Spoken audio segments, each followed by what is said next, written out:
The spreadsheet blurred before my eyes as I blinked hard, willing away the fatigue that had become my constant companion. 23 months, 14 days. That's how long I'd been Raven Cavalcante's executive assistant, tracking his meetings, managing his calendar, and pretending not to notice the way every other person in this building walked on eggshells around him. I didn't have that luxury. Someone had to tell him when his 3 p.m. conflicted with his 3 p.m., and apparently, I was the only one willing to risk the Arctic silence that followed. My fingers flew across the keyboard, reconciling tomorrow's schedule. The annual Cavalcante Holdings charity gala loomed like an elegant guillotine. 300 of the city's most powerful people gathering in the Grand Meridian Ballroom to write checks and pretend they weren't terrified of the man hosting it. I'd already confirmed the caterer twice, vetted the guest list 3 times, and personally inspected every security protocol because Raven accepted nothing less than absolute precision. The intercom on my desk crackled to life. "Miss Ashford." His voice carried that particular edge that meant he'd found an error somewhere in the universe and expected me to fix it. "Yes, Mr. Cavalcante?" I kept my tone professionally neutral, the same voice I'd used to confirm a dentist appointment. "The Meridian contract. Clause 7. Why does it specify Belgian chocolate when I explicitly requested Swiss?" I pulled up the relevant document, scanning quickly. "Because the Belgian suppliers you prefer are exclusive to the Meridian's preferred vendor list. Swiss would require importing through a third party, which violates the venue's insurance policy. I attached a memo explaining this 3 weeks ago. Tab 2, highlighted in yellow. Silence. The kind that made junior executives sweat. I'd learned to find it almost meditative. Fine. The single word carried grudging approval. The quarterly reports are ready for review? On your desk since 7 a.m., color-coded by division, with my analysis of the discrepancies in the shipping subsidiary. Another pause. You noticed the discrepancies. I notice everything, Mr. Cavalcante. That's what you pay me for. I allowed myself the smallest smile he couldn't see. Shall I schedule a meeting with shipping to address it? Already done. They're here in 20 minutes. A beat. How did you... I anticipated your request when I spotted the issue yesterday evening. I glanced at the clock. 2:47 p.m. They should be arriving in the lobby right about now. The intercom went silent, but I caught the faintest sound that might have been a chuckle, or indigestion. With Raven, it was impossible to tell. My desk phone rang, outside line. I answered with practiced efficiency. Raven Cavalcante's office? Serafina Ashford speaking. Sarah? Thank God. Cillian's voice tumbled through the line, warm and slightly panicked. I know this is absolutely bonkers, but I'm desperate. I leaned back in my ergonomic chair, recognizing the tone. Cillian owned the antique shop 2 blocks from my apartment. We'd become friends over my habit of browsing his collection of vintage first editions every Saturday morning. What did you do? Nothing. Well, something. My family's coming to town for grandmother's 85th birthday, and they've spent the last 6 months hounding me about settling down. He exhaled dramatically. They think I'm lonely because I'm not married at 32. I need a girlfriend. That's what dating apps are for, Cillian. No, I need a fake girlfriend, just for the weekend. Someone who can smile through awkward dinners and deflect invasive questions about grandchildren. Someone brilliant and sarcastic enough to shut down my aunt's interrogations. His voice turned wheedling. Please tell me you're free this Saturday. I should have said no. My Saturday was sacred. Farmer's market in the morning, bookshop browsing in the afternoon, meal prep for the week in the evening. Routine kept me sane in a job that demanded constant flexibility. But Cillian had saved me from a nightmare tenant situation last year, lending me his guest room for 3 weeks when my previous landlord tried to illegally evict me. And he'd never once mentioned the rent I couldn't pay back, just quietly donated the equivalent to the literacy charity I volunteered with. What time? I heard myself ask. Really? Sarah, You're a saint. The gala thing is Saturday evening. Some fancy charity benefit my grandmother bought tickets 2 months ago. She's expecting me to bring someone. My stomach dropped. What gala? The Cavalcante Holdings thing at the Grand Meridian. I know, ridiculous, right? But grandmother insists it's the social event of the season. Of course it was. Of course Cillian's grandmother would have tickets to my boss's annual fundraiser. The universe had a sick sense of humor. I'll be there anyway, I said slowly. I'm coordinating the event. Even better, you already know the layout. So that's a yes? I thought of Raven's expression when he'd fired the last assistant who'd brought a date to a company function without clearing it first. But technically, I wasn't bringing a date. I was attending as a guest with someone else entirely. 2 separate capacities. Perfectly defensible. Fine, but you owe me an entire shelf from your rare fiction collection. Done. You're the best, Sarah. I'll pick you up at 7. After we hung up, I stared at the spreadsheet on my screen without seeing it. This was fine. Raven barely noticed me beyond my function as his organizational system. I'd stand next to Cillian, smile appropriately at his grandmother, and monitor the gala logistics simultaneously, multitasking at its finest. The intercom crackled again. Miss Ashford, the shipping executives are here early. I'll send them in. I pressed the button to unlock the conference room doors, then rose to greet the nervous-looking trio of men hovering near my desk. They flinched when I approached, as if proximity to Raven's assistant might somehow infect them with his displeasure. I offered them my warmest smile, the one that had diffused more executive meltdowns than I could count. Gentlemen, Mr. Cavalcante is ready for you. Please, follow me. As I led them through the double doors into Raven's office, I caught a glimpse of him behind his massive desk. 34 years old, dressed in a charcoal suit, tailored so precisely it might have been painted on, dark hair styled with military precision. His eyes, gray like winter storm clouds, flicked up to assess the newcomers with the kind of attention most people reserved for bomb disposal. Mr. Cavalcante, the shipping executives from the Quarterly Review. I gestured the men toward the chairs across from his desk. May I bring anything? Coffee? Water? Close the door on your way out, Miss Ashford. His voice carried that particular flatness that meant someone was about to have a very bad afternoon. I obeyed, returning to my desk and the 17 tasks that had accumulated in the last 30 minutes. Through the thick walls, I couldn't hear the specifics of the conversation, but the gradually increasing volume suggested things were going exactly as Raven had anticipated. My phone buzzed with a text from my roommate. Wine tonight? You look like you need wine. I did. But first, I needed to survive the next 4 hours, finalize tomorrow's gala logistics, and figure out what the hell I was going to wear to play fake girlfriend at my boss's charity event. The conference room door opened. The 3 executives filed out, faces drained of color. The middle one looked like he might throw up. I gave them a sympathetic nod as they fled toward the elevators. Raven appeared in the doorway, straightening his already perfect tie. His gaze found me immediately. The Martinez contract. I need it reviewed by end of day. Already in progress. I'll have preliminary notes by 5 and the full analysis by tomorrow morning. Something shifted in his expression. So subtle I might have imagined it. You anticipated this too. The Martinez account has been unstable for 6 months.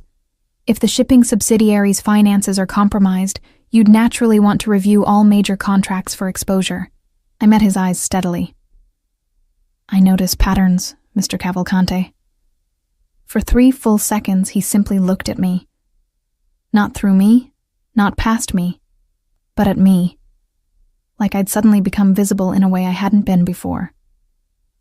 The weight of that attention made my pulse jump unexpectedly.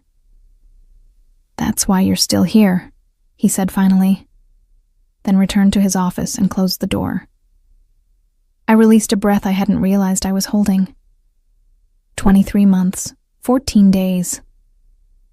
In all that time, Raven had never looked at me like anything other than a particularly efficient piece of office equipment. The fact that he'd acknowledged my existence at all felt oddly unsettling. Shaking off the strange moment, I dove back into the Martinez contract. By 4:47 p.m., I'd identified 3 potential liability issues and drafted solutions for each. By 5:15 p.m., I'd compiled the preliminary report and sent it to Raven's secure email. My desk phone rang immediately. The third solution: explain your reasoning. I pulled up the relevant section. Martinez's majority stakeholder is heavily invested in overseas shipping lanes that overlap with our compromised subsidiary. If we restructure the payment schedule to quarterly installments instead of annual, we limit exposure while maintaining the relationship. They get better cash flow. We get less risk. And if they default? Then we have a built-in exit clause after 4 quarters instead of being locked in for 3 years. Plus, the quarterly review process means we catch problems faster. Silence. Then, implement it. Draft the amendment and schedule a call with Martinez for next week. Already on your calendar for Tuesday, 10 a.m. This time, I definitely heard the chuckle. Good night, Miss Ashford. Good night, Mr. Cavalcante. I packed up my workstation, logged out of all secure systems, and grabbed my coat. The elevator ride down from the 43rd floor felt longer than usual, my mind already running through tomorrow's gala checklist. Venue confirmation, check. Catering timeline, check. Security protocols, check. Fake boyfriend who didn't know my boss would probably murder him with his eyes, pending. Outside, the October air bit through my jacket as I walked toward the subway. My phone buzzed again, this time an unknown number. Miss Ashford, this is Vittoria Cavalcante. I stopped walking. Raven's mother, who he hadn't spoken to in 20 years, according to the whispered office gossip, who'd left her family when he was 14 and never looked back. Yes, Mrs. Cavalcante. I need to speak with my son, tomorrow at the gala. I know he won't take my calls, but he can't refuse me in public. My free hand clenched into a fist. I'm not asking your permission, dear. I'm informing you as a courtesy. My name should be on the guest list. Vittoria Moretti, my maiden name. Table 17. Do make sure the seating is comfortable. The call ended before I could respond. I stood on the sidewalk, phone still pressed to my ear, as pedestrians flowed around me like water around stone. Tomorrow was about to become infinitely more complicated. Saturday evening arrived wrapped in the kind of autumn chill that made the Grand Meridian's heated interior feel like a sanctuary. I'd spent the entire afternoon on site, watching the venue transform into elegant perfection. White roses and gold candlelight, live orchestra tuning in the corner, champagne fountains that cost more than my monthly salary. Now I stood in the lobby in a deep burgundy dress I'd found at a consignment shop, fitted enough to look elegant but modest enough to maintain professional credibility. My hair was swept into a low twist, simple gold studs in my ears. Understated, invisible, exactly how I preferred to operate. Sarah! Cillian materialized through the crowd, looking genuinely handsome in his navy suit. You look stunning. My grandmother is going to be thrilled.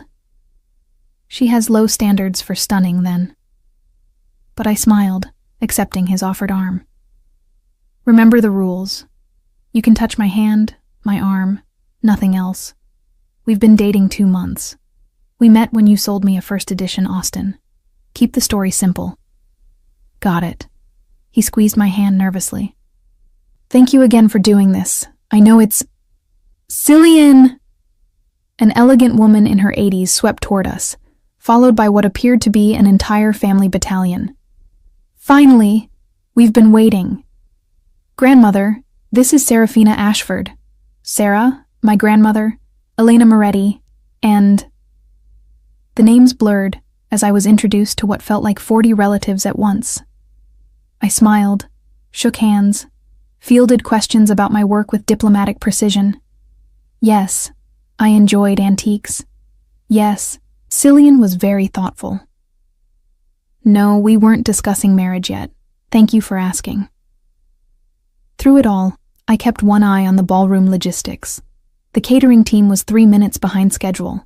The orchestra was slightly off-tempo. The lighting tech had forgotten to dim the east chandeliers to match my specifications. Excuse me for just one moment, I murmured to Cillian, already moving toward the event coordinator. 5 minutes later, I'd corrected 3 small disasters and returned to find Cillian deep in conversation with an aunt about classical music. His hand found mine again as I rejoined the group, and I let him take it, playing the part. The ballroom doors opened. Guests began flowing toward their assigned tables. I guided Cillian's family toward 17, still scanning for problems, and that's when I saw her. Vittoria Moretti sat at table 17 in a silver dress that probably cost more than my car, if I'd owned a car. Her dark hair was styled in elegant waves, diamonds at her throat, expression serene as she surveyed the crowd like a queen reviewing her subjects. My stomach knotted. I'd spent the last 18 hours trying to figure out how to warn Raven about his mother's presence without overstepping boundaries. I'd rehearsed 3 different approaches. I'd drafted and deleted 4 emails. But I'd never found the right moment, the right words. And now it was too late. Grandmother. Cillian's whole face lit up. You didn't tell me you knew Vittoria. Elena Moretti and Vittoria embraced like old friends, which they apparently were. Of course, because the universe was determined to make this evening as complicated as possible. Elena, darling. Vittoria's voice was warm honey. And this must be Cillian's young lady. How lovely.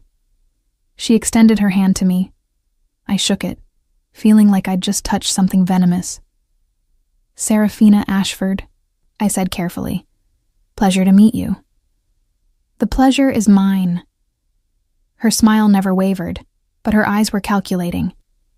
Ashford, that name sounds familiar. I work in the financial district. Ah. Understanding flickered across her face. How interesting.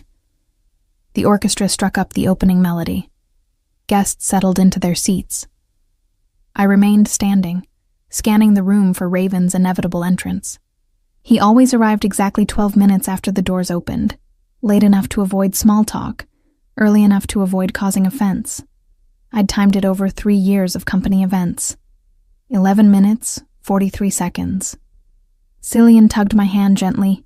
Sarah, you okay? Fine.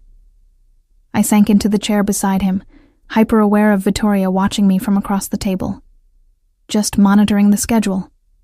You really can't turn it off, can you? His smile was affectionate. The event coordinator thing. Someone has to make sure the champagne fountains don't run dry. Is that what you do? Event coordination? Vittoria leaned forward, all polite interest. Executive assistance, actually. I met her gaze steadily. I work for Cavalcante Holdings. Something sharp flashed in her eyes. How fascinating. You must know my son, then. The orchestra swelled.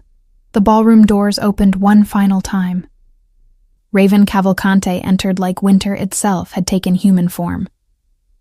He wore a black tuxedo tailored with the precision of surgical instruments, his dark hair immaculate, his expression carved from granite. Behind him came Marcus, his head of security, a mountain of a man who'd once been special forces, and now ensured that Raven's world remained exactly as ordered as he demanded. Every conversation in the ballroom dimmed slightly as Raven moved through the crowd. Not because people were staring. No one dared stare at Raven Cavalcante directly. But because his presence altered the atmospheric pressure of any room he occupied. I watched him navigate toward the host table at the front, shaking hands with major donors, his movements economical and deliberate. He'd speak to exactly the right people for exactly the right amount of time. Then he'd deliver his brief welcome speech. And then... His gaze swept the room in what appeared to be casual assessment, and stopped. On me, on my hand, still resting in Cillian's on the table. For 3 full seconds, Raven Cavalcante, the man whose emotional range typically varied from coldly professional to Arctic fury, simply stared. His expression didn't change. His posture didn't shift, but something in the air itself seemed to crystallize. Then he moved. Not toward the host table. Not toward the major donors who'd already begun gravitating in his direction, hoping to monopolize his attention. Toward us. 5 long strides across the ballroom floor, each one measured and precise. The conversations at nearby tables trailed off as people registered his trajectory. Even the orchestra seemed to falter slightly, violins going momentarily off-key. He stopped at our table. His gray eyes, which I'd always considered cold, were now absolutely glacial as they fixed on me with an intensity that made my ribs feel tight. Miss Ashford.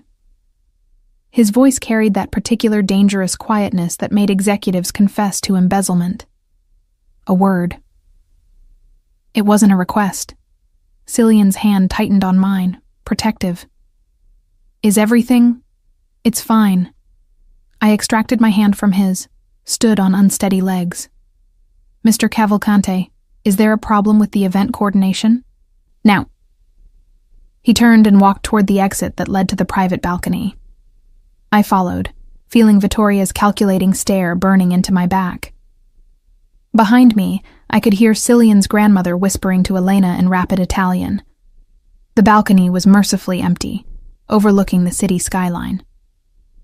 The October wind cut through my dress immediately, raising goosebumps along my arms. Raven stood at the railing, his back to me, hands braced against the stone like he was physically restraining himself from something. Mr. Cavalcante, if this is about the chocolate, since when do you date? Each word was precisely enunciated, as if he was testing them for hidden meanings. I blinked. I'm sorry? He turned to face me, and the expression on his face was nothing I'd ever seen before. Not anger, exactly. Something rawer, more dangerous. You heard me. Since when do you date? Of all the possible conversations we could be having right now, about his mother's presence, about the seating arrangements, about the dozens of logistics I'd managed for this event, he wanted to discuss my personal life? Since men started asking me out, Mr. Cavalcante. I crossed my arms against the cold, allowing my most devastating sarcasm to surface. It happens to people with social skills. You should research the concept. His jaw tightened almost imperceptibly.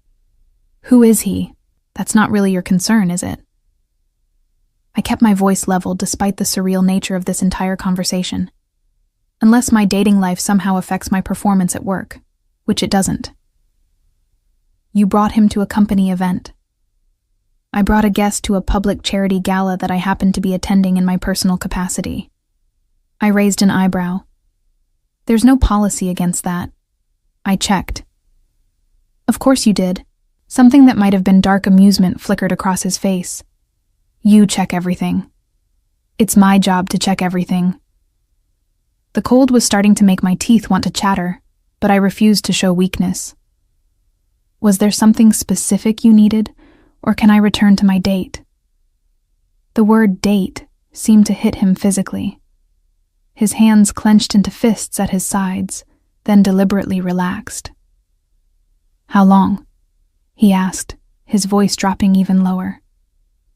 How long what? How long have you been seeing him? This was absurd.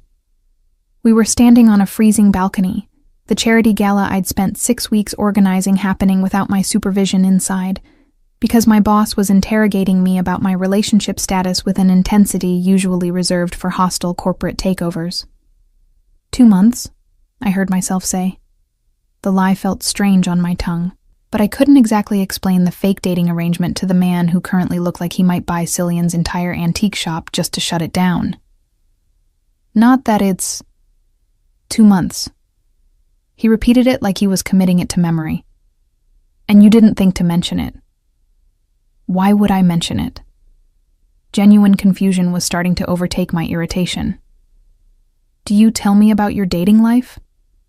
His laugh was sharp and humorless. I don't have a dating life. Right. You have women who sit at table 17 with your mother. The words escaped before I could stop them. Finally, his expression cracked. What? Oh no. Table 17, I said carefully. Your mother is here. She called me yesterday, used her maiden name to get on the guest list. She's sitting with Cillian's grandmother. They're apparently old friends. Raven went absolutely still. Not tense, not angry. Still, like a predator deciding whether to strike or retreat. You knew, he said softly. You knew, and you didn't tell me. I tried to find the right moment. My voice came out smaller than intended. I didn't know how to, there wasn't a good way to. Get back inside, Miss Ashford.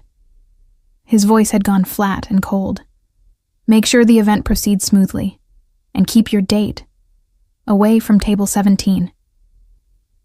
He brushed past me, returning to the ballroom. I stood alone on the balcony for a long moment, trying to understand what had just happened. My boss, my famously controlled, emotionally distant boss, had just interrogated me about my dating life with an intensity that suggested. What? Jealousy? No. Impossible. Raven Cavalcante didn't do jealousy. He barely did emotions. But as I returned to the ballroom and found Cillian waiting anxiously by our table, I couldn't shake the memory of Raven's face when he'd seen us holding hands, the way his expression had shattered for just a moment, revealing something raw and furious beneath. Is everything okay? Cillian whispered as I rejoined him. Your boss looked... It's fine. I managed a smile, sliding back into my chair. Across the table, Vittoria was watching me with predatory interest. Everything's under control. The lie tasted bitter, because nothing was under control anymore, and I had no idea how to fix it. Over the following weeks, my carefully ordered world began fracturing in ways I couldn't explain and didn't know how to stop. It started small. Monday morning after the gala, I arrived at 6:45 a.m. to find Raven already at his desk. Unusual for a man whose schedule I knew down to the minute. He barely acknowledged me beyond a curt nod, but his gaze tracked me as I moved through my morning routine, cataloging his day, sorting priority communications, preparing his first meeting brief. By Tuesday, he'd somehow discovered that Cillian and I had dinner planned at Marcello's, the Italian restaurant 3 blocks from my apartment. I only knew because when I arrived with Cillian at 7, Raven was there, in a back corner booth, alone with an untouched plate of pasta and a financial report spread across his table. Isn't that your boss? Cillian whispered, following my stunned gaze. Yes, I managed. What a coincidence. But it wasn't a coincidence. Marcello's wasn't in Raven's neighborhood. It wasn't near his office or his penthouse or any of his business holdings. The only logical reason for him to be there was me. He didn't approach our table, didn't acknowledge my presence beyond a single searing glance when we first walked in. But I felt his attention on me throughout the entire meal like a physical weight, making every laugh with Cillian feel performative. Every touch of hands across the table seemed magnified. Wednesday brought an urgent email at 8 p.m. Need Martinez analysis reviewed. In office now. Require your immediate presence. I'd been at home in comfortable clothes, halfway through meal prep for the week. I changed back into work attire, took the subway to the office, and arrived at 9:17 p.m. to find Raven behind his desk, the Martinez file open before him. The third quarter projections, he said without preamble. Walk me through your reasoning on the Asia-Pacific expansion. I did. For 2 hours. Standing beside his desk while he questioned every assumption, challenged every projection, pushed me to defend conclusions I'd spent weeks developing. By 11:30 p.m., my feet ached in their heels, and I'd started wondering if this was punishment for something I didn't understand. That's all, he said finally, closing the file. Good work, Miss Ashford. It's 11:30 at night, Mr. Cavalcante. I kept my voice carefully neutral. Was this analysis urgent enough that it couldn't wait until morning? His gray eyes met mine, unreadable. I needed to be certain. Of the projections? Of your reasoning? He leaned back in his chair. You're the only person in this company whose analysis I trust without verification. I needed to understand why. The admission hung between us, strange and weighted. I'd worked for this man for nearly 2 years, had proven myself reliable 1,000 times over, and suddenly he needed to understand why he trusted me. Good night, Mr. Cavalcante. I turned to leave before I said something I'd regret. How was your dinner? His voice stopped me at the door. I looked back. He was staring at the closed file, not at me. At Marcello's. How was your dinner? My pulse jumped. You were there for over an hour. I'm sure you noticed it was fine. I noticed you laughed. His fingers tapped once on the desk, the only sign of agitation. 16 times. You don't laugh at work. Because spreadsheets aren't funny, Mr. Cavalcante. I tried to keep the edge from my voice. Is there a problem with me being happy in my personal life? No. But the word came out too sharp to be honest. No problem. I left before the conversation could spiral into stranger territory. But as the elevator descended, I couldn't shake the image of him sitting alone in that back booth at Marcello's, watching me with an intensity that made my skin feel too tight. Thursday, he appeared at the coffee shop where I grabbed my morning latte. Friday, he somehow scheduled a client meeting at the restaurant where Cillian had made reservations for our 3-month anniversary dinner, a detail I hadn't shared with anyone at work. By Saturday, when I opened my email to find a non-urgent contract requiring my immediate review and in-office presence, on a weekend, for the first time in 23 months, I'd had enough. I stormed into his office at 2 p.m., the contract clutched in my hand, my professional composure cracking at the edges. Mr. Cavalcante, with respect, what the hell is happening? He looked up from his desk, expression carefully blank. The Peterson contract is not time-sensitive. I marked it for Monday review. I crossed my arms. You've been at every restaurant where I've had plans for the last 2 weeks. You've sent urgent work requests at increasingly absurd hours. You've somehow known my schedule despite me not telling you. I own this building. His voice was dangerously soft. I know everything that happens in it. I don't live in this building, Mr. Cavalcante. I live in a rent-controlled apartment in Queens with a roommate and questionable heating. So unless you've been tracking my phone... The way his jaw tightened told me everything. Oh my God. I stared at him. You have been tracking my phone. The company phone you issued has tracking software. For security purposes. But he didn't deny it. Your role requires access to sensitive information. It's standard protocol. Standard protocol is informing employees about surveillance. My hands were shaking now, not with fear, but with fury. You've been following me, watching me, showing up everywhere I go with Cillian. Don't. The single word cracked like a whip. Don't say his name. The raw emotion in his voice stopped my tirade dead. Raven Cavalcante didn't do raw emotion. He did cold calculation and controlled fury and occasionally, very occasionally, dry amusement. But never this. This barely leashed something that made the air between us feel electrified. Why? I asked, my voice dropping to match his. Why does it matter where I go or who I'm with? I do my job. I do it well. My personal life. Your personal life appeared out of nowhere. He stood, rounding the desk with that predatory grace that always reminded people he hadn't earned his power through kindness. 2 years, Miss Ashford. 2 years where you came in early, stayed late, never mentioned boyfriends or dates or any life beyond this office.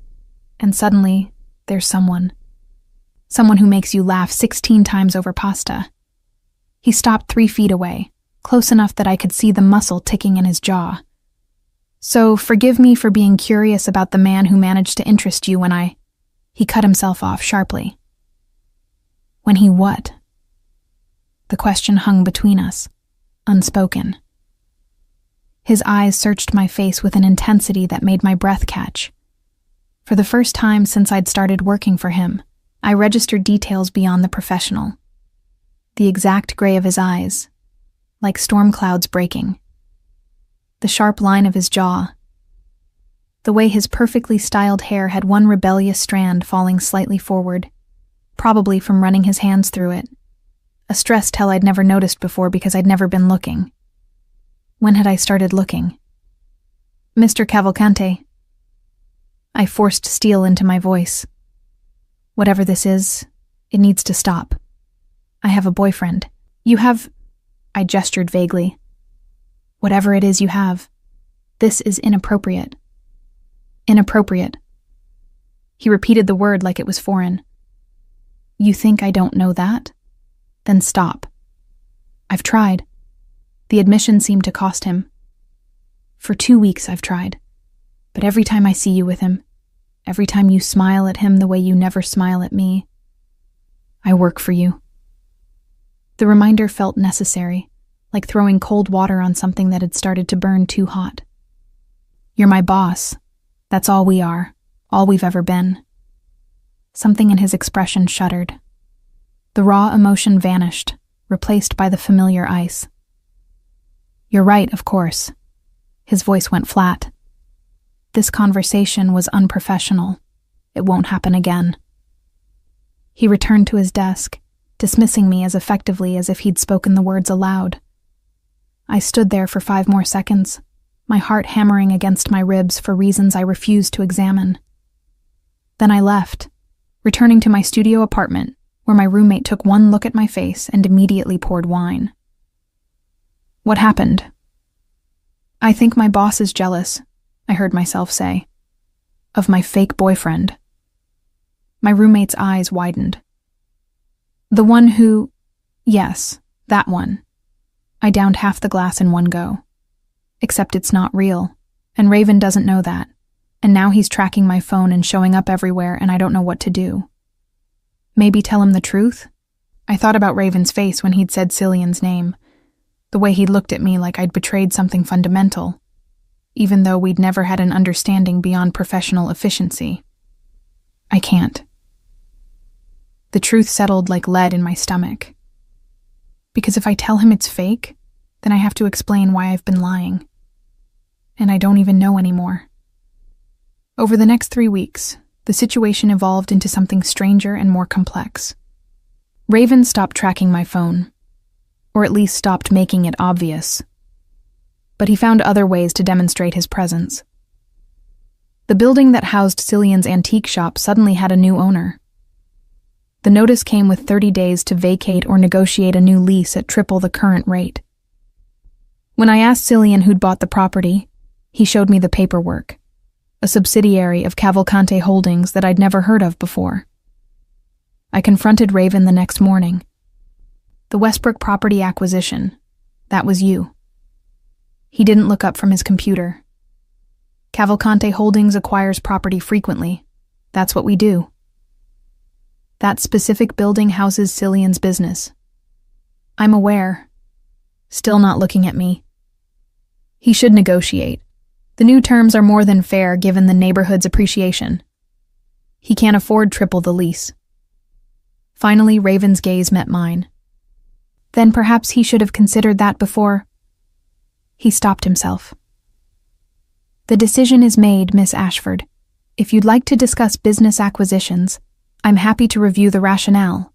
Otherwise, we have actual work to address."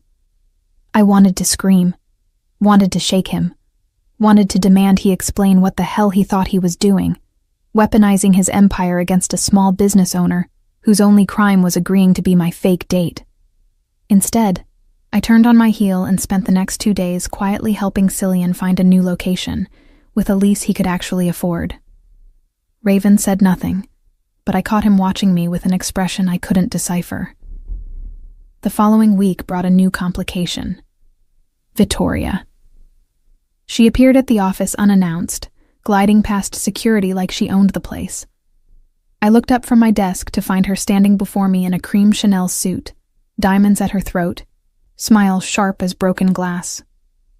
"Miss Ashford, how lovely to see you again." "Mrs. Moretti." I kept my voice professionally neutral. "Do you have an appointment with Mr. Cavalcante?" "I'm his mother, dear. I don't need an appointment." The intercom crackled. "Miss Ashford, hold all my calls for—" Raven's voice stopped as he opened his office door and saw her. "What are you doing here?" "Raven, darling." Vittoria's smile didn't waver. "Is that any way to greet your mother? You're not my mother." Each word was precise and deadly. "You're a woman who shares my DNA and abandoned her children 20 years ago. That's all." "I made a mistake." She moved toward him, heels clicking on the marble floor. "I want to make amends." "After 20 years. How convenient." Raven's expression could have frozen the sun. "What do you really want?" "To reconnect with my son, to be part of your life again." Her gaze slid to me. "Miss Ashford seems like a lovely girl. Is she your assistant, or something more?" "That's none of your concern." "Everything about you is my concern, darling. I gave birth to you. That creates certain rights." I watched Raven's hands clench into fists, the first break in his control I'd seen since Vittoria arrived. Something in my chest tightened at the vulnerability I glimpsed beneath his rage. "You have no rights here." His voice dropped to that dangerous softness. "Leave, now, or I'll have security remove you." "Raven, now." Vittoria's smile finally cracked. She glanced at me one last time, something calculating in her expression, then swept toward the elevator. After she left, Raven remained standing in his doorway, staring at nothing. His shoulders were rigid, his breathing carefully controlled. "Mr. Cavalcante." I kept my voice gentle. "Are you—" "Cancel my afternoon appointments." He turned back into his office. "I'll be working from home for the rest of the day." The door closed. I sat at my desk, staring at my carefully organized calendar, and realized something fundamental had shifted. I'd spent 23 months seeing Raven Cavalcante as my boss.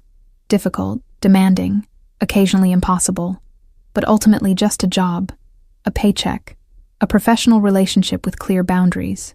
But the man who'd just faced down his estranged mother with barely contained fury wasn't just my boss anymore. He was human in ways I'd never allowed myself to acknowledge. Vulnerable in ways that made my protective instincts surge. And somewhere along the way, without noticing exactly when, I'd started caring about him in ways that had nothing to do with professional competence and everything to do with the raw pain I'd glimpsed behind his perfect control. My phone buzzed. Cillian. "Sarah, we need to talk. I met someone." The words should have brought relief. Instead, they brought a strange sense of foreboding, like the universe had just moved pieces on a board I didn't know I was playing on. "Tell me everything," I said, even as my gaze remained fixed on Raven's closed door. Cillian met me at our usual coffee shop that evening, his expression apologetic but hopeful in a way I'd never seen before. Her name is Margot. She came into the shop last week looking for a Victorian writing desk. He couldn't stop smiling. We talked for 3 hours. She's an historian, specializes in 19th century literature. She's brilliant and funny. And, "Sarah, I think this might be real." I set down my latte carefully. "That's wonderful, Cillian." "Which means we should probably end our arrangement." He reached across the table, taking my hand in a gesture that was pure friendship. "You've been amazing. You saved me from endless family interrogations, and I'll be forever grateful. But I can't keep pretending when there's someone I actually want to date." "Of course." Relief washed through me. "You absolutely should pursue this." "You're sure?" His eyes searched mine. I know the timing is awkward with everything happening at your work. Your boss buying my building. That's not your problem. That's between me and Raven. The name slipped out too familiarly. Cillian raised an eyebrow but didn't comment. We finished our coffee, made plans to stay friends, hugged goodbye at the subway entrance. It was clean and simple, and exactly how fake relationships should end. No drama, no hurt feelings, just two people returning to their real lives. I should have felt free. Instead, I felt strangely unbalanced, like I'd been using a prop to hold myself upright, and suddenly it was gone. The revelation hit me on the subway ride home. For 3 months, I'd been watching Raven's increasingly possessive behavior and telling myself it was unwanted, inappropriate, something to be shut down. I'd used Cillian as a shield against acknowledging the truth, that Raven's jealousy had awakened something in me I'd been determinedly ignoring for 2 years. The way my pulse jumped when he entered a room. The electricity that crackled when his hand accidentally brushed mine passing documents. The satisfaction I felt when I anticipated his needs perfectly, earning that rare flicker of approval in his storm-gray eyes. I'd filed all of it under professional pride and efficient working relationship. But sitting on that subway car, remembering the raw vulnerability on his face when his mother appeared, the way he'd looked at me when he thought I was unavailable, I couldn't lie to myself anymore. Somewhere in the last 4 months, I'd developed feelings for my boss that had nothing to do with spreadsheets and everything to do with the man beneath the ice. Monday morning, I arrived at the office with a plan. I would tell Raven the truth about Cillian. Clear the air. Then we could. What? Date? That was its own minefield of complications, but at least we'd be operating with honest information. Except Raven wasn't there. Mr. Cavalcante is working from home this week. His head of security, Marcus, informed me when I inquired. He'll video conference for urgent matters only. This was unprecedented. Raven worked from the office 6 days a week, only taking calls from home when traveling. Something was wrong. I spent Monday managing his calendar remotely, fielding calls, keeping the company running as smoothly as always. But by Tuesday afternoon, when he'd missed 3 critical meetings and responded to my emails with single-word answers, my concern overwhelmed my professionalism. I took a taxi to his penthouse. The building was as intimidating as expected. All glass and steel, and a doorman who looked at me like I was attempting to break into Fort Knox. I gave my name, explained I was Raven's assistant with urgent documents, and prepared to be turned away. Instead, the doorman made a call, then waved me through to the elevator. Mr. Cavalcante is expecting you. Penthouse level. The ride up felt endless. My palms were sweating. I'd never seen Raven's home, never glimpsed his personal life beyond the carefully curated professional persona. Now I was about to invade his private space with a confession about fake dating and real feelings, and I had no idea how he'd react. The elevator opened directly into his penthouse. I stepped into a space that was somehow exactly and nothing like I expected. Modern, minimalist, floor-to-ceiling windows overlooking the city. But also, books everywhere. A grand piano in the corner. Artwork that suggested actual taste rather than expensive interior decoration. Miss Ashford. Raven appeared from what I assumed was his home office, dressed in black slacks and a white shirt with the sleeves rolled to his elbows. It was the most casual I'd ever seen him, and the sight did something dangerous to my composure. Mr. Cavalcante, I was worried when you missed the Peterson meeting. Marcus is handling it. He gestured toward a leather sofa. You didn't need to come here. Actually, I did. I remained standing. Because there's something I need to tell you, and I've been a coward about it for too long. His expression shifted almost imperceptibly. All right. Cillian and I aren't actually dating. We never were. The words came out in a rush. His family was pressuring him about settling down. He needed a fake girlfriend for some family events. I owed him a favor. That's all it was. A performance. Nothing real. Raven went absolutely still. You've been lying to me. Yes, I forced myself to meet his gaze. And I'm sorry, but you never actually asked if it was real. You just showed up everywhere, bought his building, made me work late. You let me think. His voice was dangerously soft. For 3 months, you let me believe you were with him. Because you were being insane. My own frustration finally broke free. You tracked my phone, stalked my dates, used your empire to harass a small business owner, all without ever once using actual words to tell me what you wanted. What I wanted? He moved toward me with that predatory grace. You want to know what I wanted, Miss Ashford? Yes, actually, I would love some clarity. Because from where I'm standing, you've spent 4 months making my life complicated without ever explaining why. He stopped close enough that I could feel the heat radiating from him, could smell his cologne, cedar and something sharper, more complex. I wanted to know why he got your laughter when I've never heard it, why you smiled at him in ways you never smiled at me, why after 2 years of working beside me, of proving yourself indispensable, you chose someone else the moment you decided to actually live instead of just exist. The raw honesty in his voice stole my breath.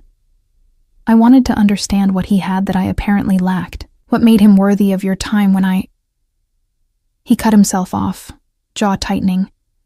When I'd been too goddamn blind to see you as anything but my assistant until someone else did. My heart was hammering so hard I could hear it. You never looked at me that way. Not once in 2 years. Because I'm your boss.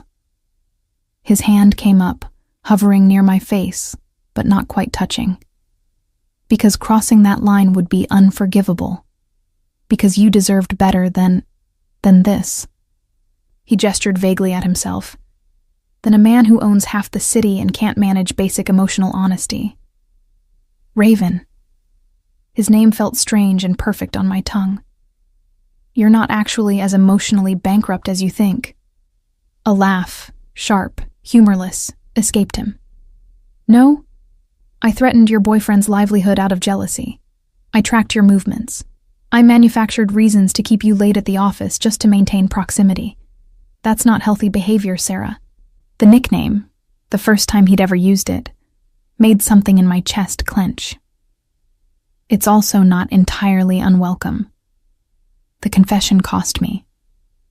I've spent 4 months telling myself you were being inappropriate, that your jealousy was invasive and controlling, and it was. All of those things. But it was also the only reason I started noticing you as something other than my paycheck. His eyes searched mine. What does that mean? It means I spent 2 years being professionally excellent and personally invisible. I came in early, stayed late, anticipated your needs with borderline psychic accuracy. But you never saw me as anything beyond a particularly efficient assistant until someone else did. I forced myself to be as honest as he'd been.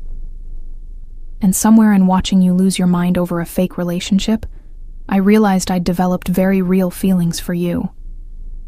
The silence stretched between us, heavy with implications.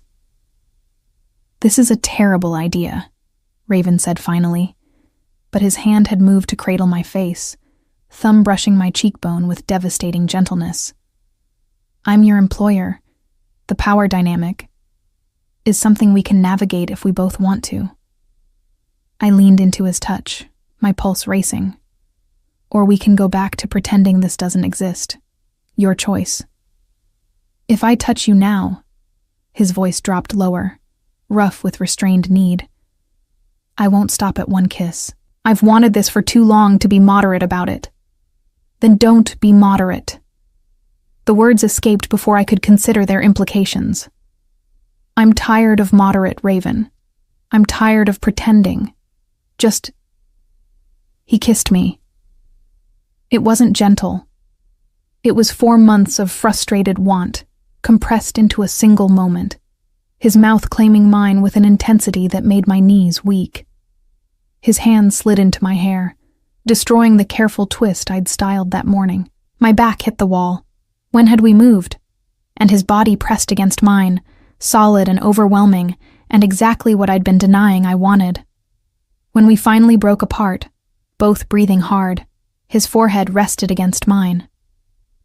"If we do this," he said, voice ragged, "everything changes." Everything already changed. I traced the sharp line of his jaw with shaking fingers. "We're just acknowledging it now. My mother." The non sequitur made me blink. "She'll use this. Use you. She has a talent for finding leverage and exploiting it. Let her try." I surprised myself with the fierceness in my voice. I've spent my entire life being underestimated. It's my favorite place to operate from. Something that might have been pride flickered in his eyes, then concern. "You don't know what you're signing up for, Sarah. My world, the things I've done to build this empire. I've worked for you for 2 years. I catalog your meetings, manage your schedule, review your contracts. I'm not naive about what you do or how you do it." I held his gaze steadily. "If I were, I would have run the moment you tracked my phone." A ghost of a smile touched his lips. "Any sane person would have." "I've never claimed sanity was my strong suit." I kissed him again, softer this time.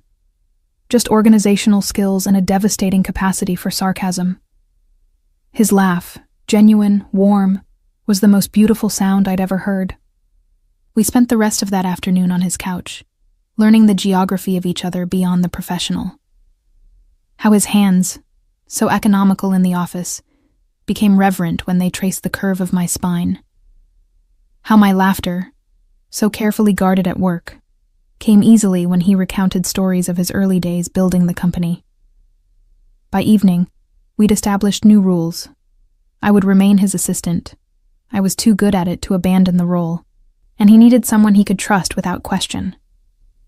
But after hours, we belonged to each other in ways that had nothing to do with org charts and everything to do with the connection we'd been denying. It should have been simple. It wasn't. Because the next morning, as I sat at my desk reviewing contracts with a carefully professional expression, while my lips still tingled from Raven's goodbye kiss that morning, Vittoria appeared again. And this time, she wasn't alone. The man accompanying Vittoria was older, distinguished in a way that set off every alarm bell in my carefully honed instincts. Silver hair, expensive suit, smile that didn't reach his eyes. "Miss Ashford." Vittoria's greeting carried false warmth. "How delightful to see you again. This is Domenico Salvatore, an old family friend." The name Salvatore made something click in my memory. I'd seen it in contracts, buried in subsidiary paperwork for Cavalcante Holdings, an investment group that kept appearing and disappearing in the corporate structure, always just distant enough to avoid scrutiny, but close enough to have influence. "A pleasure," I said neutrally, not extending my hand.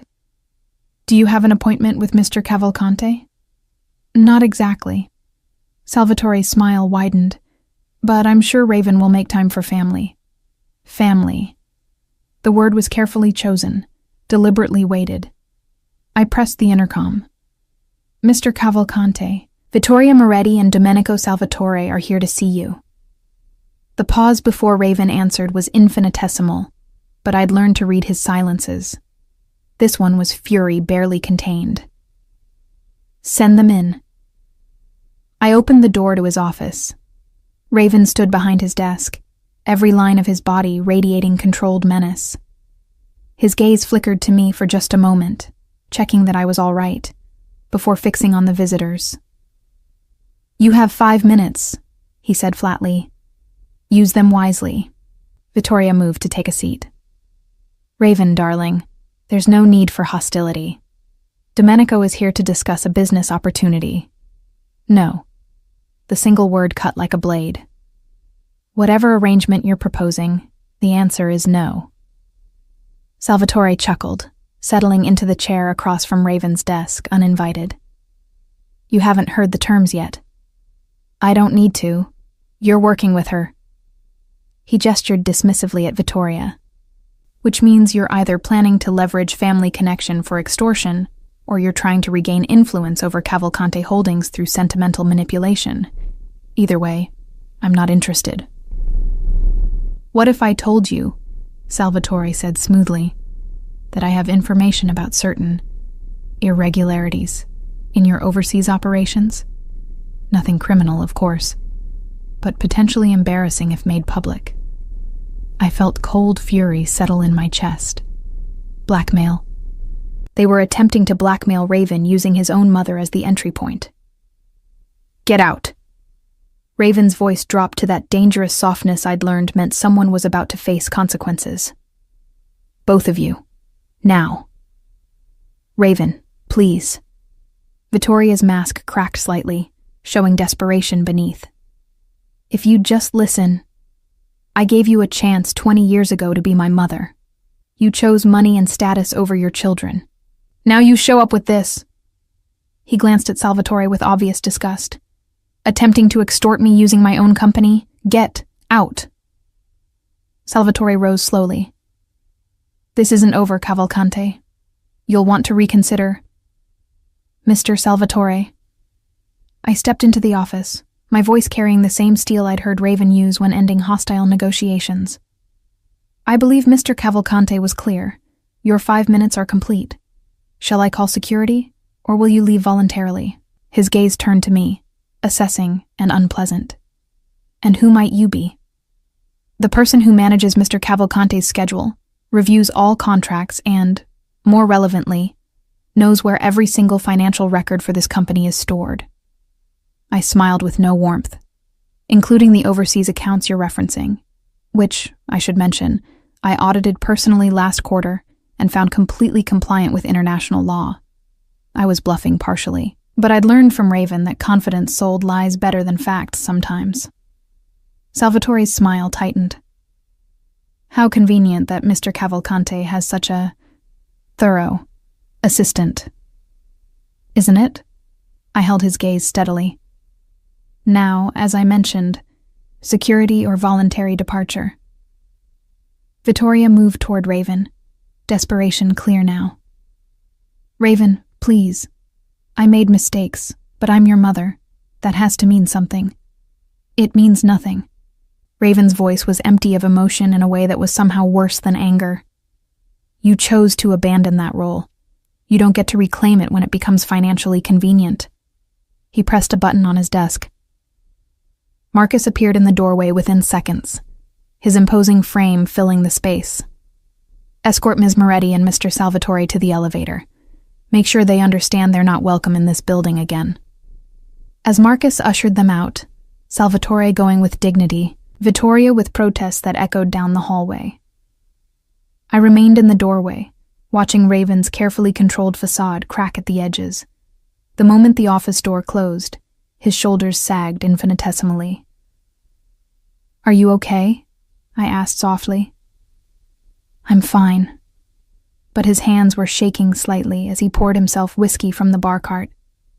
I apologize that you had to witness that. Don't. I moved to stand beside him. And don't apologize for her. She made her choices. She's trying to use old connections from before she left.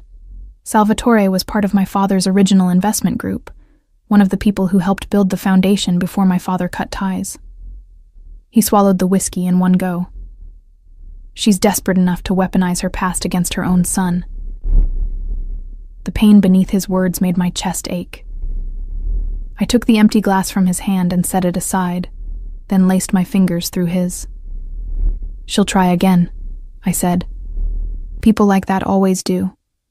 I know. His thumb traced circles on my palm, seeking comfort in the small touch. I should have handled her appearance at the gala differently. Should have anticipated. You can't anticipate everything, Raven. Not even you. I squeezed his hand. But you can accept help. Let me be your second set of eyes on this. He looked at me then. Really looked. And something shifted in his expression. You stood up to him. To Salvatore. Despite not knowing exactly what he had. I knew enough. and I knew you wouldn't be threatened by something legitimate. I allowed myself a small smile. Also, I really did audit those overseas accounts. They're clean, so his leverage was probably fabricated anyway. The ghost of his smile appeared. You're terrifying when you want to be. I learned from the best. I leaned up to kiss him softly. Now, let's actually review those accounts together and make sure there's nothing hidden that could be used against you. Over the following weeks, Vittoria made 3 more attempts to contact Raven. Through lawyers, through old family connections, through increasingly desperate messages left with my desk that I simply deleted without passing along. Each time, Raven's expression would go carefully blank, his control absolute. But I'd learned to read the tension in his shoulders, the way his jaw tightened. Our relationship deepened in the quiet spaces between business crisis management. Late nights in his office turned into late nights at his penthouse, my toothbrush appearing in his bathroom, my coffee preference mysteriously becoming stocked in his kitchen. We kept it strictly separate from work hours. In the office, I was still Miss Ashford. He was still Mr. Cavalcante. Our professionalism unassailable. But after hours, I learned the man beneath the reputation. How he played piano when stressed, fingers moving over keys with the same precision he brought to hostile takeovers. How he'd taught himself to cook during business school because eating out meant wasting time. How his mother's abandonment had shaped every relationship he'd had since, making trust something he extended with surgical precision to almost no one. I don't know how to do this, he admitted one evening, as we lay tangled together on his couch, the city lights spreading beneath us through floor-to-ceiling windows. Relationships, vulnerability. I'm good at control, at maintaining distance. But with you, with me, you can stop controlling everything. I traced the line of his jaw, feeling the tension there. I'm not going anywhere, Raven. I've seen the worst parts of your world and I'm still here. You shouldn't be. But his arms tightened around me. You deserve someone normal.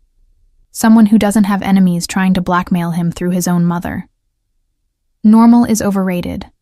I prefer brilliant, possessive, and occasionally impossible. I kissed him softly, which, in case you missed it, is exactly what you are. His laugh was quiet but genuine. Occasionally impossible? At least twice a week. Your demands for Swiss chocolate at venues that only stock Belgian, for instance. That was one time. It was 3 times, but who's counting? I settled against his chest, listening to his heartbeat. The point is, I know exactly who you are, all of you, and I'm choosing to stay. The words were both truth and promise, because somewhere in the last 6 months, Raven Cavalcante had become more than my boss, more than the dangerous man who controlled half the city. He'd become the person I wanted beside me, the partner who challenged and supported me in equal measure. But the universe, as always, had complications in store. 2 months after the attempted blackmail, I arrived at work to find Raven already in his office, his expression grimmer than I'd seen since his mother's first appearance. What happened? I asked immediately. He slid a folder across his desk. Salvatore. He didn't give up. He just changed tactics. Inside were photos, grainy but clear enough, of various business meetings Raven had conducted over the years. Deals that skirted the edge of legal, but never quite crossed it.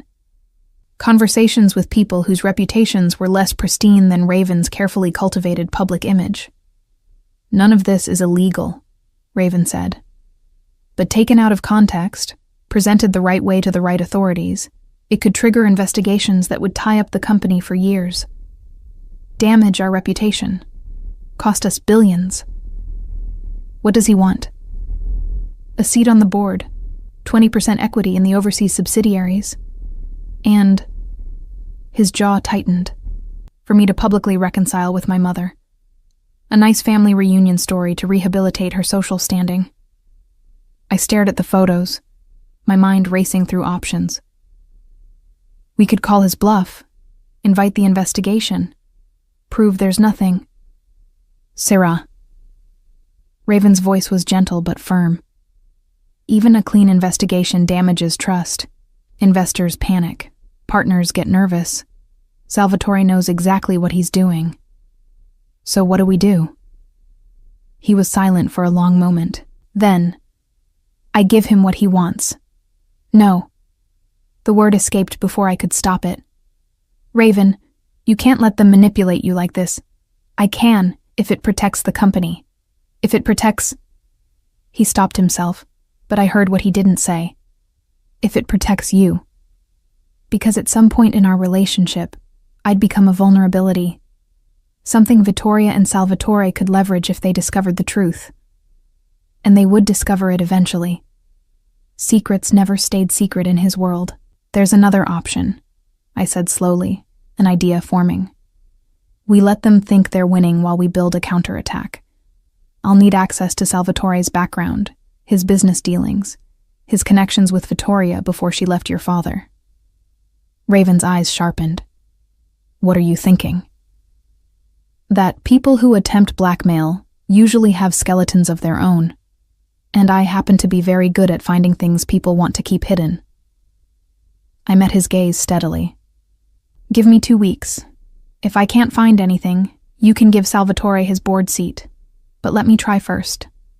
For a moment, I thought he'd refuse. Then he nodded slowly.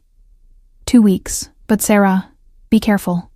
These people aren't corporate enemies playing polite games.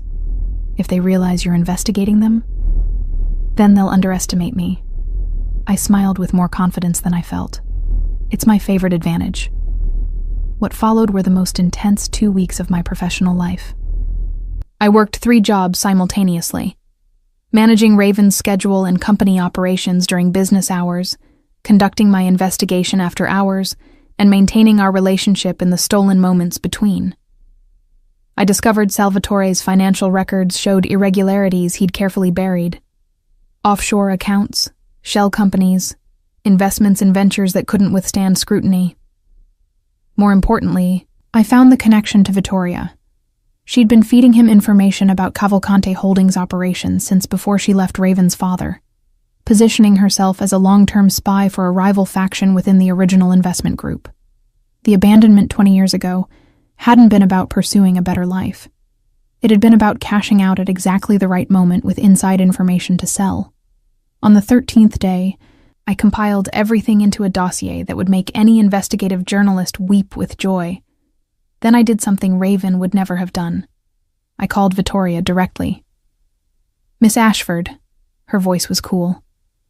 To what do I owe this unexpected pleasure? I have information you and Mr. Salvatore will want to see. Meet me at the Riverside Cafe tomorrow at 2 p.m. Come alone. And if I refuse? Then I deliver this information to the FBI, the SEC, and every major financial journalist in the city. Your choice. I hung up before she could respond, my hands shaking slightly. What I was doing was risky, meeting her without Raven's knowledge, without backup.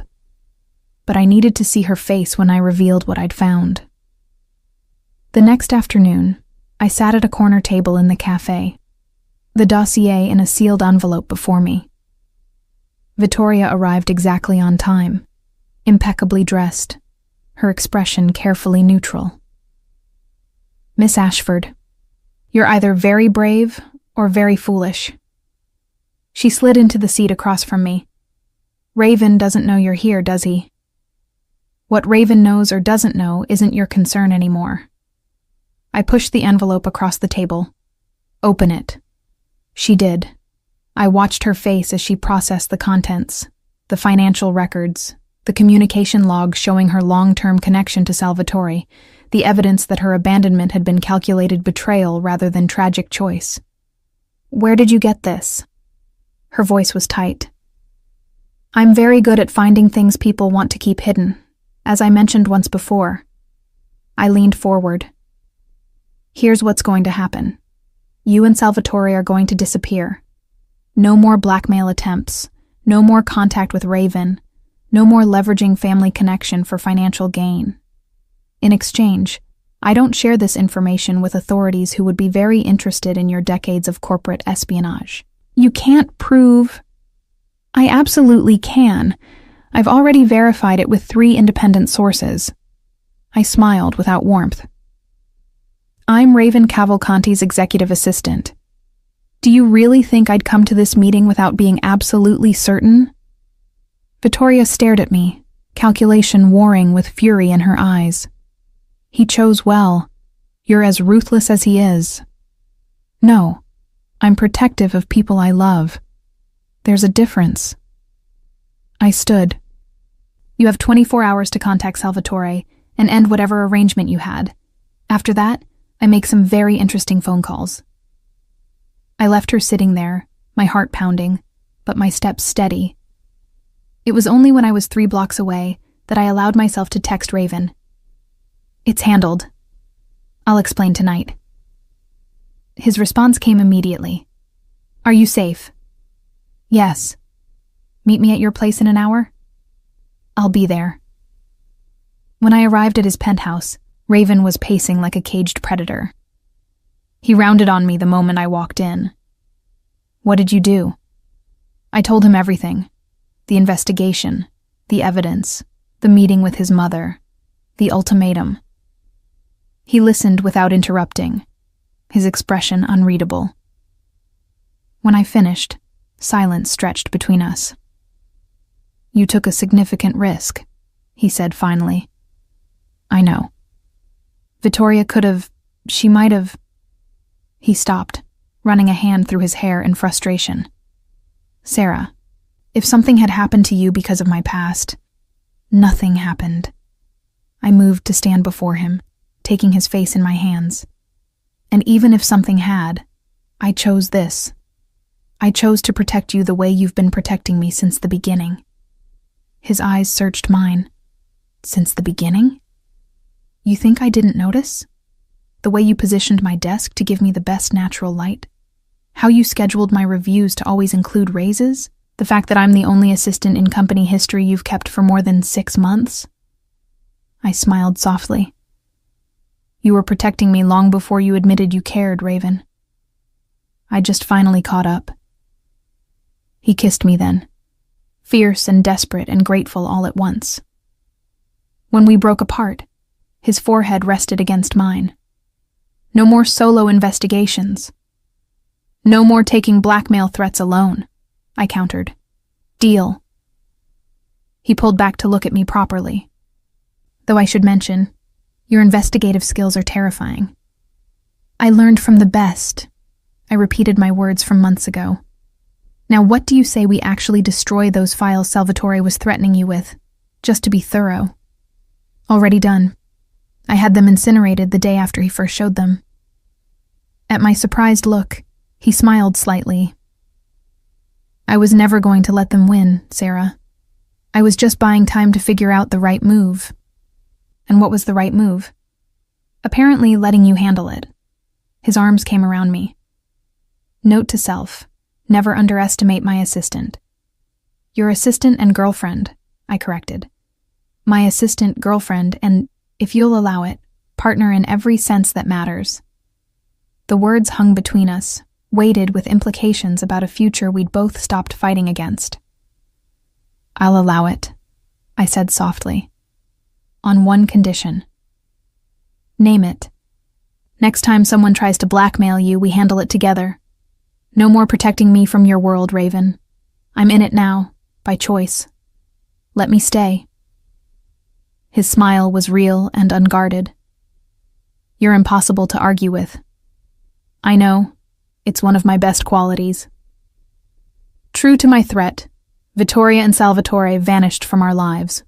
No more attempted contacts, no more blackmail schemes, no more weaponizing the past.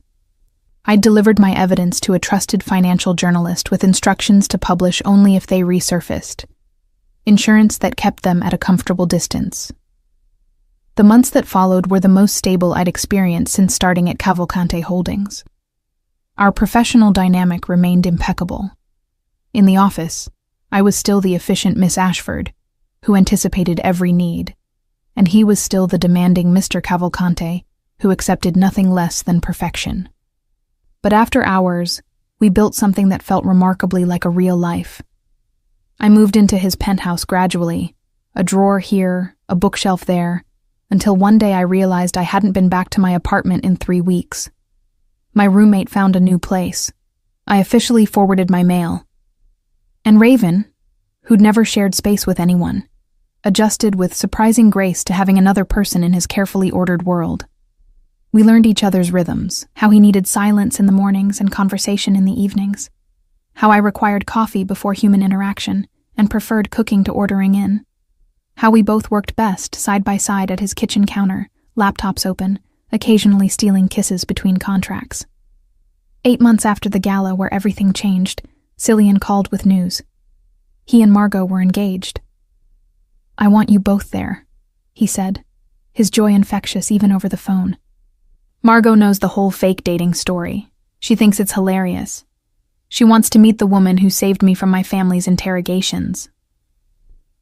The engagement party was small and intimate, held at Cillian's new antique shop location, the one I'd helped him find after Raven's acquisition spree. Margot was everything Cillian had described, brilliant, funny, and clearly smitten with him in a way that made something warm settle in my chest. Raven came with me, his hand at the small of my back, his presence commanding attention even in the casual setting. Cillian's grandmother spotted us immediately. "So this is the boyfriend," she said, her eyes twinkling with knowing amusement. "The one who caused all that delightful drama at the gala." "Elena." Raven's voice held genuine warmth as he greeted her. "It's good to see you again." "Oh, you two are on first-name terms now?" She laughed, delighted. "How wonderful. Though I must say, young man, your jealousy was rather obvious to those of us who were watching." Raven had the grace to look slightly embarrassed. "I wasn't, that is..." "He absolutely was," I interjected, saving him from further floundering. "Painfully, obviously jealous. It was quite entertaining, actually." "For you, maybe." But he was smiling as he said it, his arm sliding around my waist with easy possessiveness. "I maintain it was strategic concern for my assistant's well-being. Keep telling yourself that, boss." We mingled through the party, Raven surprisingly comfortable in the casual setting. I watched him charm Cillian's relatives, discuss antique furniture with Margot, and, most surprisingly, laugh genuinely at one of Cillian's stories about disastrous family dinners. "Thank you," Cillian said quietly, finding me alone by the drinks table. "For everything. The fake dating thing led me to Margot, and..." He glanced at Raven across the room. "Apparently it led you somewhere good, too." "It did." I followed his gaze, watching Raven listen intently to one of Cillian's aunts, his expression engaged rather than merely polite. Though I'm still not entirely sure how we got here. Jealousy, apparently, and your devastating capacity for sarcasm. Cillian grinned. Turns out those are excellent foundations for a relationship. Who knew? The evening wound down peacefully. Raven and I returned to his penthouse. Our penthouse now, I supposed, in comfortable silence. But as we entered the elevator, he pulled me close, his expression suddenly serious. "There's something I need to tell you." My stomach clenched. That sounds ominous. Not ominous, just important. The elevator doors opened to his hour floor. He led me inside, then guided me to the windows overlooking the city. "I've been working on something.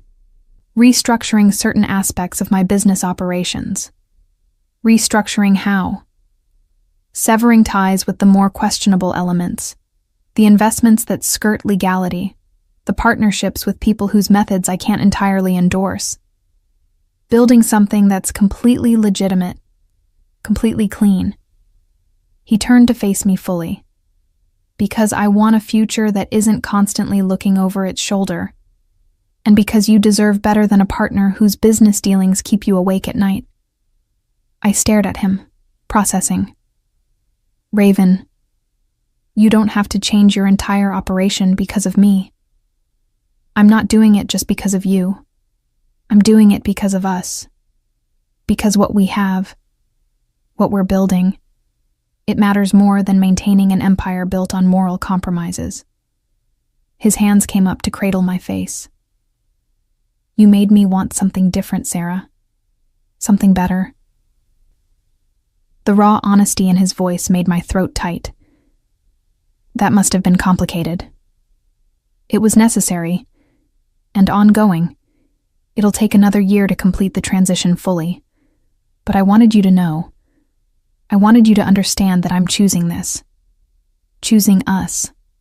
Choosing a version of myself that's worthy of what you've given me. I rose on my toes to kiss him, pouring everything I felt into the contact.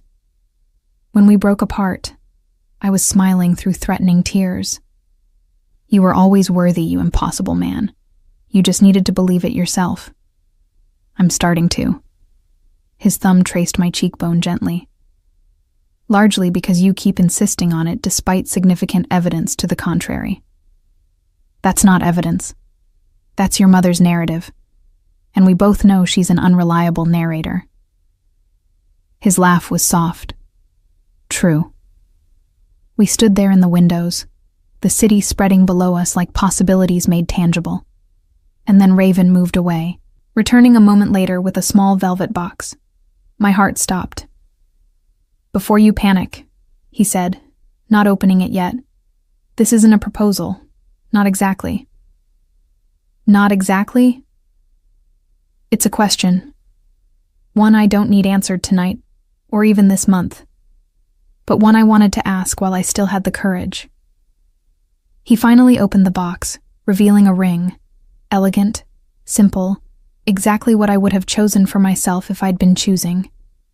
When you're ready, if you're ready, would you consider spending your life with someone as occasionally impossible as me? The tears I'd been holding back spilled over. That's the worst non-proposal proposal I've ever heard. I'm aware. Emotional honesty isn't my strength, as you've frequently pointed out. But he was smiling, vulnerable and hopeful in a way that made my chest ache. So, is that a think about it or a never in a million years? Or it's a you're really going to make me say yes without even hearing a proper question, you lazy, infuriating man.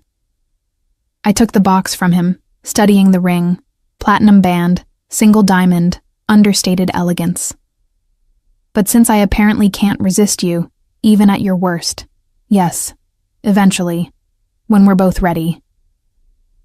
His smile, rare, genuine, unguarded, was worth every complicated moment that had led us here. He slid the ring onto my finger, then pulled me close. I love you, he said simply. The first time he'd spoken the words aloud. I know.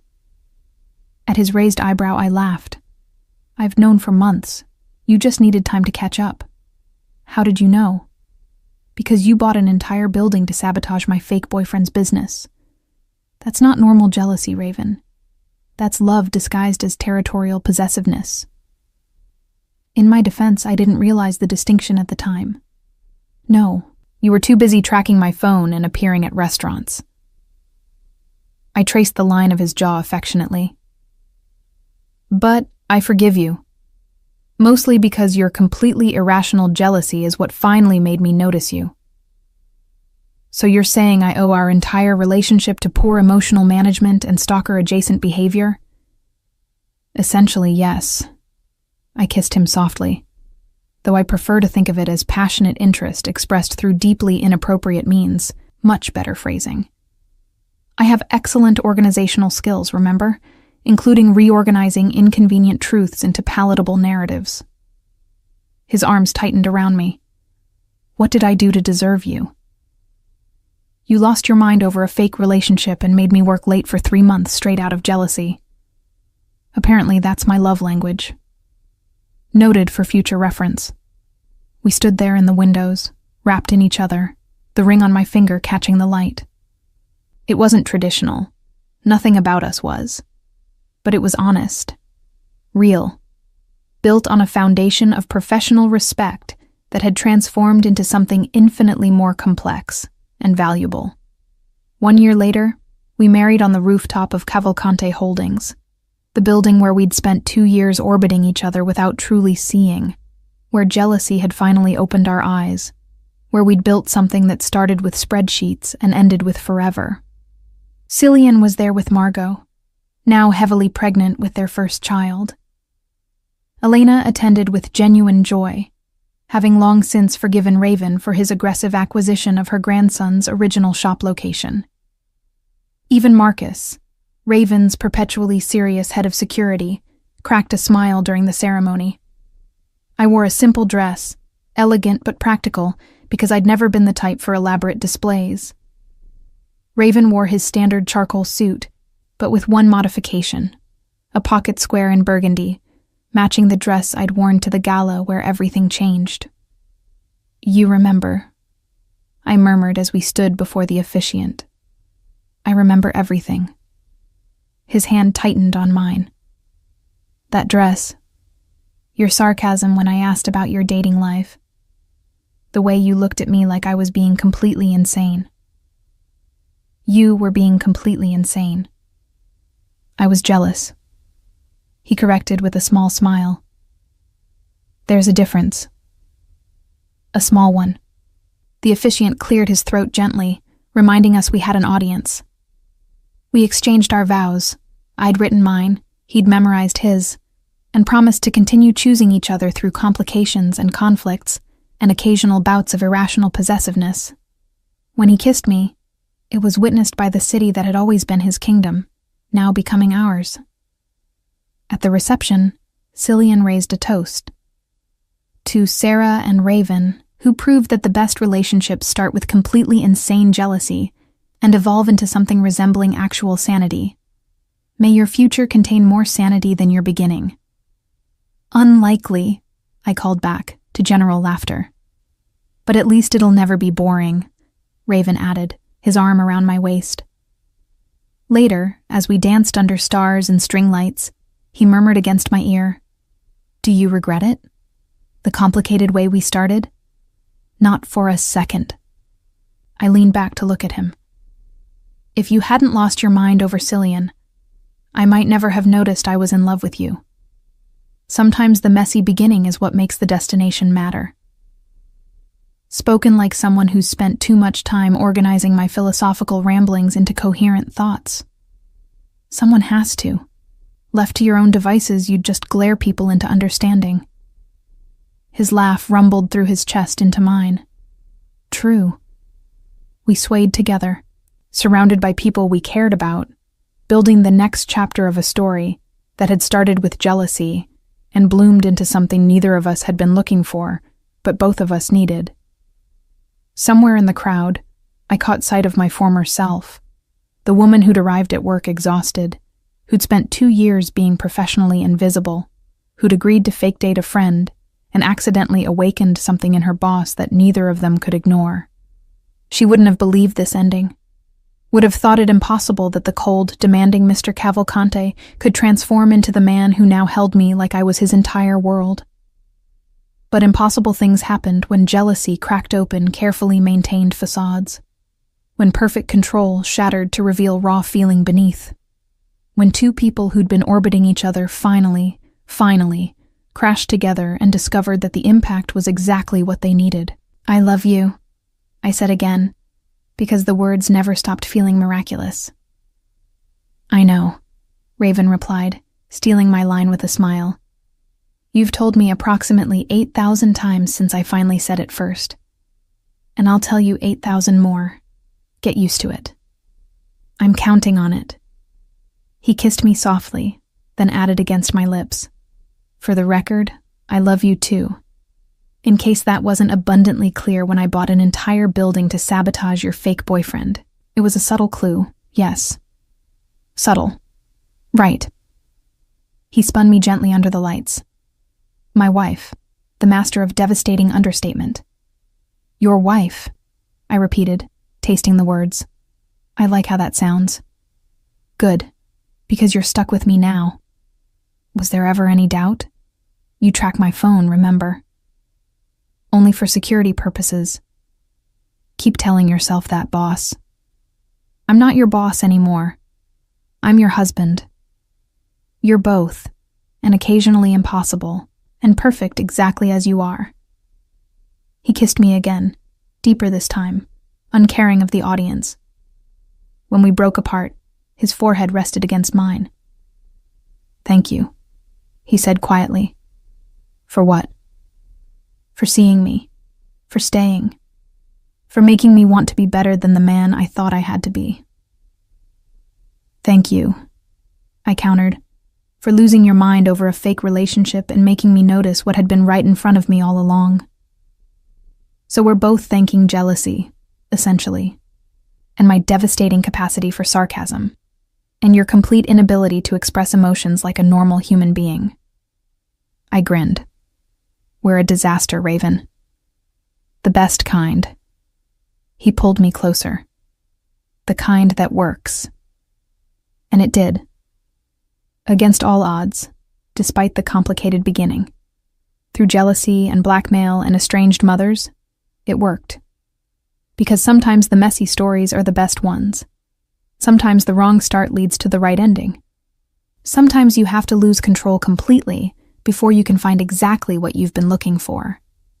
And sometimes, just sometimes, the answer to the question you didn't know you were asking comes in the form of an impossible man who tracks your phone and buys buildings and finally learns to say "I love you" out loud, even if it takes him 8 months and a fake boyfriend to get there.